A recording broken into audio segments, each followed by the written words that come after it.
For mig er low living friheden til at tage dagen, som den kommer. Jeg er serieværksætter og far til 2 børn. Til hverdag sidder jeg ikke ned mere end et par minutter ad gangen, og mit tøj skal bare kunne følge med mig.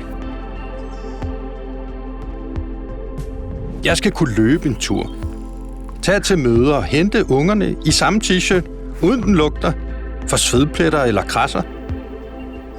For merinoulden, den fungerer som den skal. Den føles behagelig, og den passer altid til det, jeg skal.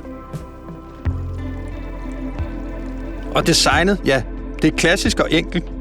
Jeg skal ikke stå og bruge en masse tid på at finde ud af, hvad der passer sammen. Det er altid en low t-shirt, jeg har på.